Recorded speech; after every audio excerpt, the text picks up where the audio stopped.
नमस्कार, रीवा 24 के ताजा तरीन अंक के साथ मैं शैलेंद्र। सबसे पहले प्रमुख खबरें। अज्ञात कारणों के चलते युवक नदी में कूदा, गोताखोरों ने की तलाश शुरू। तापमान में लगातार हो रही वृद्धि को देखते हुए कलेक्टर रीवा ने स्कूलों का समय बदला। पंचायती राज कार्यक्रम की असफलताओं को लेकर सामाजिक कार्यकर्ता शिवानंद द्विवेदी ने खड़े किए बड़े सवाल। और रीवा वासियों को मिली एक और नई सौगात, 23 लाख की लागत से मिली मिनी फायर ब्रिगेड वाहन। इन खबरों को आगे हम विस्तार से देखेंगे। आज सुबह 10 बजे के करीब अचानक एक व्यक्ति ने सिविल लाइन थाना क्षेत्र अंतर्गत कवाड़ी मोहल्ला के समीप छोटी पुल से छलांग लगा दी, जिसके बाद आसपास के लोगों ने इसकी सूचना सिविल लाइन थाना को दी। वहीं पुलिस द्वारा अज्ञात व्यक्ति के तलाश में एसडीआरएफ व होमगार्ड की संयुक्त टुकड़ी के साथ रेस्क्यू ऑपरेशन चलाया गया। एसडीआरएफ के प्रभारी शंभू प्रसाद पांडे ने मीडिया को जानकारी देते हुए बताया कि उन्हें सुबह 10 बजे से 11 बजे के बीच पुलिस कंट्रोल रूम से एक सूचना मिली, जिसमें छोटी पुल में एक व्यक्ति के डूबने की बात आई थी। जिसके बाद टीम के साथ एसडीआरएफ और होमगार्ड के जवान छोटी पुल पर पहुंचे और अज्ञात व्यक्तियों की तलाश की गई। फिलहाल अभी तक कोई पहचान नहीं हुई है। पास ही एक कुर्ता एवं कागज मिला है। प्रथम दृष्टया आत्महत्या से जुड़ा मामला प्रतीत हो रहा है। फिलहाल पुलिस मामले की तलाश में जुट गई है। ये अपने पुलिस कंट्रोल रूम से अपना सूचना प्राप्त हुई थी। मैं एसडीआरएफ टीम का प्रभारी शंभू प्रसाद पांडे हूँ। एक अज्ञात व्यक्ति को डूबने की सूचना प्राप्त हुई है, तो मैं अपनी होमगार्ड और एसडीआरएफ की संयुक्त टीम मिलाकर इसका रेस्क्यू कार्य कर रहा हूँ। कहीं अगर कोई सूचना जैसे जानकारी वाड़ी अगर मिलती है फिर बताएं। ये कौन सा थाना है? ये सिविल लाइन थाना अंतर्गत है, छोटी पुल के पास। ये 10 बजे के करीब घटना हुई है। 11 बजे से अपनी टीम रेस्क्यू टीम आ गई है, यहाँ सर्चिंग कर रही है। अभी कुछ सफलता मिली है? जी, अभी कोई ऐसी नहीं समझ में आया। इतना जल्दी मतलब संभावना दूर खींचने की संभावना ज़्यादा पाई जाती है। अभी जानकारी कुछ नहीं मिल पाई? अभी कुछ ऐसी कोई जानकारी नहीं। क्या नाम है आपका? शंभू प्रसाद पांडे। रीवा वासियों को एक और नई सौगात मिली है। जी हां, नगर निगम रीवा में मिनी फायर ब्रिगेड की गाड़ी मंगाई गई है। नगर निगम रीवा कार्यालय में आज कर्मचारी और पार्षद खुश नजर आए। कारण ये था कि आज नगर निगम रीवा को मिनी फायर ब्रिगेड के रूप में एक नई सौगात मिली। इस मामले में महापौर रीवा अजय मिश्रा बाबा ने बताया, क्योंकि शहर के घने मोहल्लों में बड़ी फायर ब्रिगेड की गाड़ियां नहीं जा सकती थी, इसलिए 23 लाख की लागत से इस गाड़ी को मंगाया गया है, जो अत्याधुनिक है। आइए देखते हैं और क्या बता रहे हैं महापौर रीवा। क्या है, ये 23.5 लाख की एक छोटी फायर ब्रिगेड मंगाया गया है। अभी कुछ दिन पहले अस्पताल चौराहे में ताम्रकार जी के यहाँ आग लगी हुई थी। बड़ी फायर ब्रिगेड होने के कारण वहाँ पर नहीं घुस पाई, काफ़ी नुकसान हुआ। ऐसे अपने रीवा शहर में बहुत छोटी संकीर्ण गलियाँ हैं जहाँ पर बड़ी फायर ब्रिगेड नहीं घुस पाती है और पानी उसमें लोड रहता है, उसके कारण और भी दिक्कतें जाती हैं। उसको देखते हुए 23.5 लाख की नई छोटी फायर ब्रिगेड मंगाई गई है। संसाधनों का बहुत अभाव था नगर निगम में। हमारे आने के बाद हमने संसाधनों पे विशेष फोकस किया। 2 कैंपर मंगाया है उड़न दस्ता के लिए। अभी वो लाडली बहना योजना के लिए काम कर रहे हैं, उसके बाद खाली हो जाएंगे तो उसमें लग जाएंगे। 2 हम ट्रक माउंटेड टैंकर मंगा रहे हैं। 200 वाहन मंगा रहे हैं। अपना एक हाइड्रोलिक गाड़ी मंगाई है। 2 जेटर मशीन मंगा रहे हैं। इस तरह करके हम ये कोशिश कर रहे हैं कि संसाधनों का भरपूर संसाधन हो जाए, जिससे कि नगर निगम में कोई भी ऐसी जनहानि न होने पाए। और यज्ञ नारायण कुशवाहा जो हमारे यहाँ भ्रत हैं, उनसे हरी झंडी दिखवाने का हमारा उद्देश्य सिर्फ ये था कि उनको भी एहसास होना चाहिए कि नगर निगम की जो संपत्ति है, हम यहाँ इतने दिन से कार्य कर रहे हैं, तो हमारा भी इस नगर निगम में उतना ही अधिकार है जितना एक महापौर का है।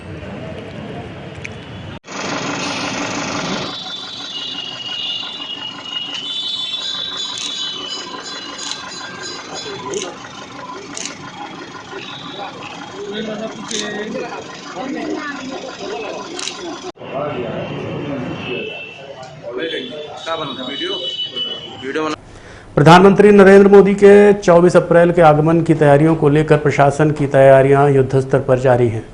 इस संबंध में कलेक्टर श्रीमती प्रतिभा पाल, पुलिस अधीक्षक विवेक सिंह सहित अन्य अधिकारी एसएएफ मैदान पहुंचे और तैयारियों का जायजा लिया। इस दौरान आयुक्त नगर निगम संस्कृति जैन, सीईओ जिला पंचायत डॉक्टर सौरभ सोनवड़े, अपर कलेक्टर नीलमणि अग्निहोत्री सहित अन्य विभागीय व पुलिस कर्मचारी उपस्थित रहे। बताया जा रहा है कि आमजन के लिए वाहन पार्किंग की व्यवस्था ग्राम चोरी में की गई है।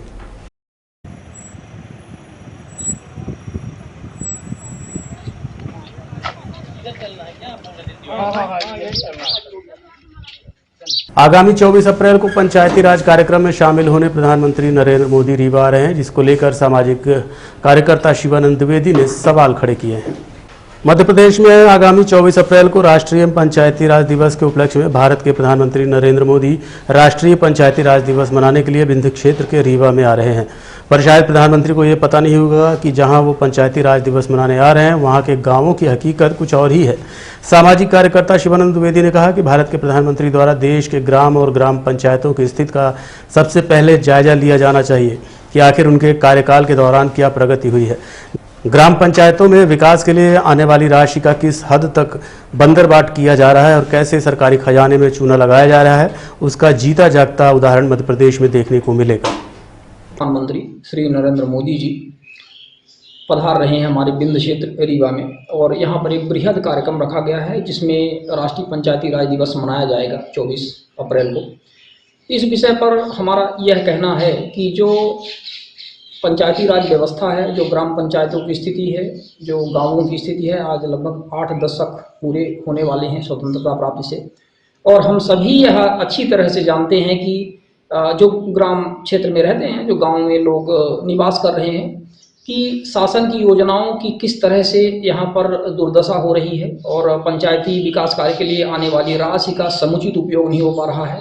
यदि हम ये कहें कि मुश्किल से 25-30% ही उसका उपयोग हो रहा है तो यह अतिशयोक्ति नहीं होगी, क्योंकि हम तो काम करने वाले हैं। अब उन्होंने रीवा को चुना है, विंध्य क्षेत्र को चुना है, मध्य प्रदेश को चुना है, तो यहाँ पे पिछले 1 दशक से हम काम कर रहे हैं और हम ये देख पा रहे हैं कि चाहे वो 13वां वित्त आयोग हो, 14वां वित्त आयोग हो और 15वां वित्त आयोग आ गया है, मनरेगा के कार्य हो, सभी कार्यों में राशि का बंदरबाट किया जा रहा है।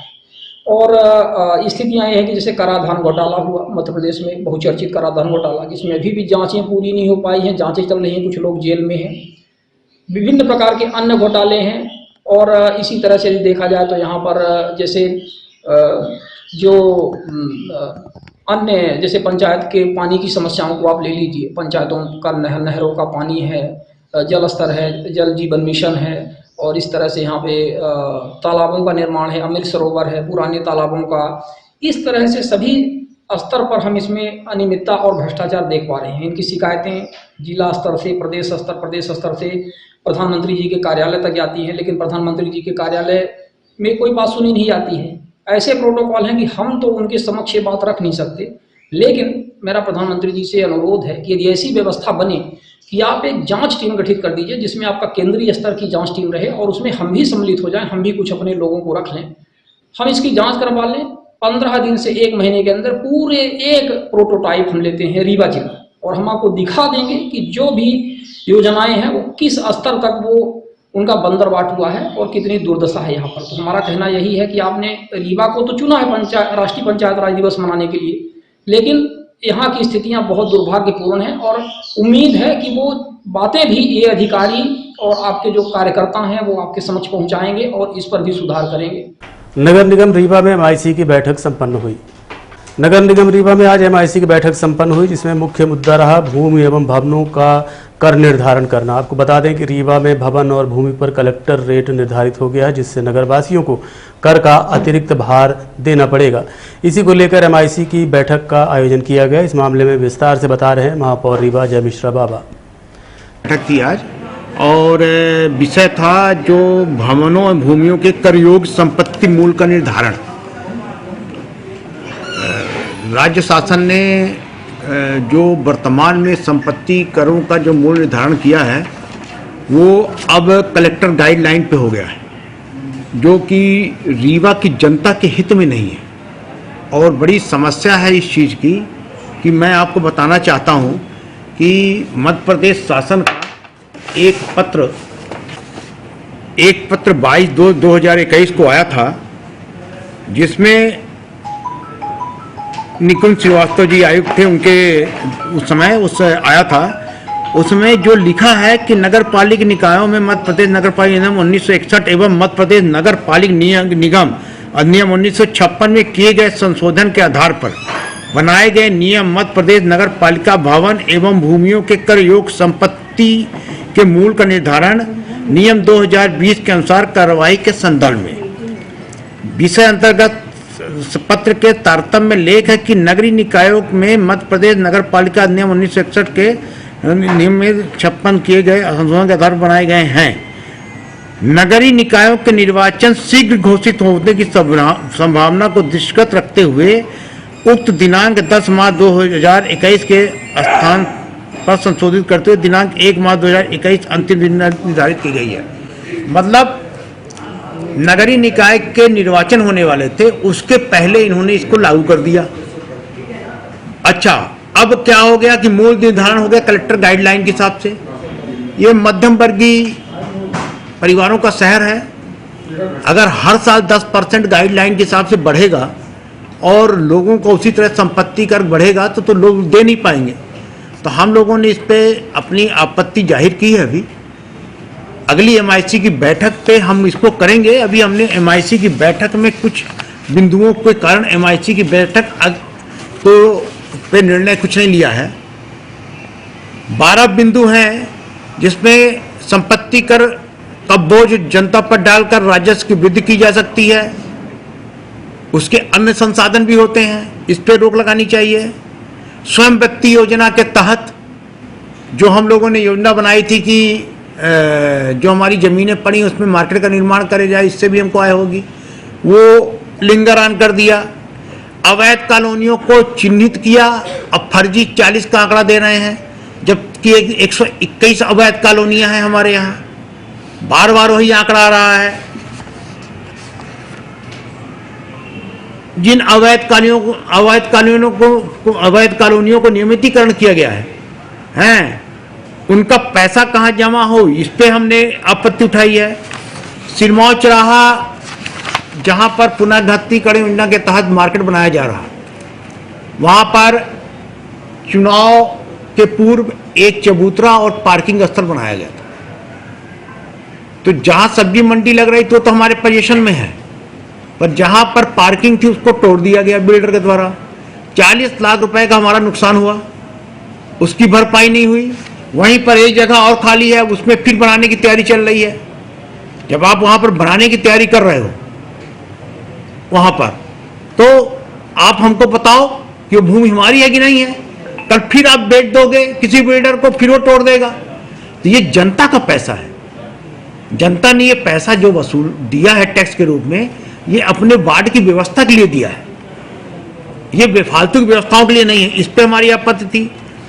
कायाकल्प के तहत जो 10 करोड़ रुपए मिले नगर निगम को, उसमें भेदभाव करके इन्होंने कुछ रोडों को चिन्हित किया, कुछ को छोड़ दिया, उस पर आपत्ति दर्ज है।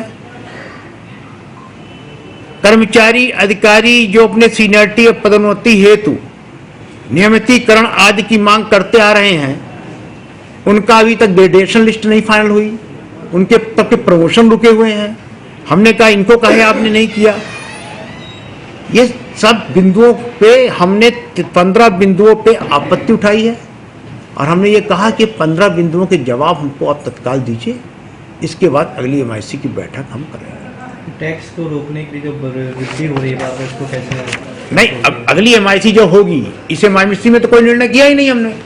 जब अगली MIC हम करेंगे उसमें हम इसकी वृद्धि को रोकेंगे, उसका आंकड़ा बनाकर उसको हम आपको प्रस्तुत करेंगे। हम जनता के हित के लिए बैठे हुए हैं, जहां तक होगा हम जनता के हित में हर लड़ाई लड़ेंगे। पानी की समस्या, गर्मी आ गई है, कल हमने पानी के संदर्भ में एक बैठक ली है और पानी की जो समस्या है, मैं आप लोगों के माध्यम से रीवा की जनता से एक अनुरोध जरूर करना चाहूँगा कि गर्मी में एक रीवा शहर ही ऐसा है जहाँ पर पानी बहुत पर्याप्त है। बाकी छतरपुर हो गया, सागर हो गया, उज्जैन हो गया, अमूमन भोपाल भी हो गए, इस जगह भी पानी की सप्लाई बहुत कम हो गई। गर्मी में पानी अधिक लगता भी है। जो लोग बड़े बड़े टुल्लू पंप लगाए हुए हैं, छोटे टुल्लू लगाए हैं, कृपया वो टुल्लू बंद कर दें, क्योंकि वो जब जहाँ से पानी स्टार्टिंग होती है वो टुल्लू लगा लेते हैं तो आगे पानी नहीं जा पाता। दूसरा, विद्युत मंडल का इतना पावर कट हो रहा है कि अगर आधे घंटे के लिए पावर कट होता है तो हमारी 2 घंटे की पानी की टंकी भरने की में व्यवधान पैदा होता है। मतलब आधे घंटा 15 मिनट अगर पावर कट हुआ तो 2 से 2.5 घंटा हम पीछे चले जाते हैं। तो कम से कम विद्युत मंडल के लोग जो हमारे फीडर हैं उनको ठीक रखें, जो हमारी जो 3 फिल्टर प्लांट हैं उसमें व्यवधान पैदा ना हो। तो हम कोशिश कर रहे हैं, 18 टैंकर और 8 ट्रैक्टर लगे हुए हैं। उसके माध्यम से 2 हम नए टैंकर का टेंडर कर दिए हैं, ट्रक माउंटेड, वो भी बहुत जल्दी आने वाले हैं। कोशिश हमारी ये है कि ये सब हो जाएगा। 10 प्याऊ के लिए हमने MIC में आदेश कर दिया है कि 10 प्याऊ तत्काल खोले जाएं और रीवा में पानी की सुचारू व्यवस्था कराई जाए। अमृत योजना 2 कब तक लागू होगी, चालू? अमृत योजना 2 का अब फाइनल हो गया है। 30 अप्रैल को उसकी निविदा खुल जाएगी और उस पर बहुत पैसे की कटौती इन्होंने किया। 199 करोड़ की हमने योजना बनाई थी, लड़ते बिगड़ते 148 करोड़ का इसका उसमें फाइनल हुआ है। अगर वो हमारी टेंडर जिसको भी मिलेगा तो ये मान के चलिए कि अगर 30 अप्रैल को खुलता है तो मई तक में हमारा कार्य चालू हो जाएगा। तो 10 टंकियां बन जाएंगी, जहां गंदा पानी जा रहा है वो पाइपलाइन हम चेंज कर देंगे और 2 फिल्टर प्लांट हम नए बनाएंगे। ये रानी तालाब है जहां पर हम रॉ वाटर लेते हैं, बिछिया में गंदा आता है, उसको हम कठुलिया से लाएंगे। एनीकेट बनाएंगे, इस बार एनीकेट बनाएंगे। जैसे ये नहर बंद कर देते हैं तो पानी की समस्या आती है, तो 2 महीने के लिए हम पानी को स्टोर करके रखेंगे। तो ये सारी उसमें फैसिलिटी है।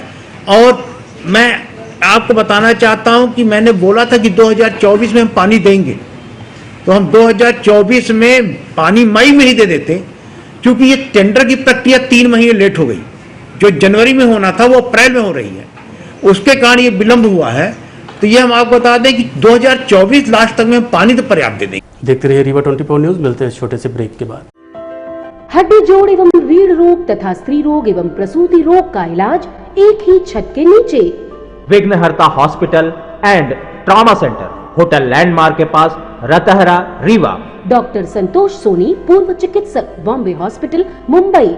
हड्डी जोड़ एवं रीढ़ रोग विशेषज्ञ, छोटे चीरे एवं दूरबीन विधि द्वारा हाथ तथा पैर की हड्डियों का ऑपरेशन। गठियाबात, जटिल एवं बिगड़े हुए फ्रैक्चर का बेहतर इलाज करते हैं डॉक्टर संतोष सोनी। विघ्नहर्ता हॉस्पिटल ट्रॉमा सेंटर में ही स्त्री एवं प्रसूत रोग विशेषज्ञ डॉक्टर शैलजा सोनी भी उपलब्ध हैं, जिनकी देखरेख में नॉर्मल डिलीवरी, सिजेरियन ऑपरेशन एवं बच्चेदानी से संबंधित ऑपरेशन की बेहतर सुविधा। संतानहीन दंपत्ति तत्काल संपर्क करें। विघ्नहर्ता hospital and trauma centre, hotel landmark के पास, रतहरा, रीवा। सुविधाजनक एवं सफल इलाज हेतु आज ही संपर्क करें। विघ्नहर्ता hospital and trauma centre, hotel landmark के पास, रतहरा, रीवा। मोबाइल नंबर 7828781983 अथवा 8462956774 पर। तापमान में लगातार हो रही वृद्धि को देखते हुए कलेक्टर रीवा ने स्कूलों के समय बदलने का आदेश दे दिया है। रीवा जिले में लगातार तापमान की वृद्धि से छात्र छात्राओं के स्वास्थ्य पर प्रतिकूल प्रभाव न पड़े, इस बात को दृष्टिगत रखते हुए बल्लभ भवन भोपाल से आदेश जारी किया गया, जिसके परिपालन हेतु रीवा कलेक्टर प्रतिभा पाल ने आदेश जारी कर दिया है, जिसमें समस्त शासकीय एवं अशासकीय स्कूलों का समय परिवर्तित कर सुबह 8 से 12 बजे तक नियत किया गया है। गर्मी से बचाव के लिए समस्त शासकीय हाई स्कूल एवं हायर सेकेंडरी, CBSE केंद्रीय विद्यालय सहित समस्त विद्यालयों का समय परिवर्तन किया गया है। कलेक्टर ने इस आदेश को तत्काल प्रभाव से लागू किया है एवं कड़ाई से पालन के निर्देश जारी कर दिए हैं। लगातार गर्मी बढ़ रही है, उसको देखते हुए अपने यहाँ के सभी शासकीय स्कूलों के जो समय है उनमें परिवर्तन किया गया है और ये समय 8 से 12:30 तक रखा गया है। सभी स्कूल लगभग इसी समय पर खुलेंगे और बंद होंगे।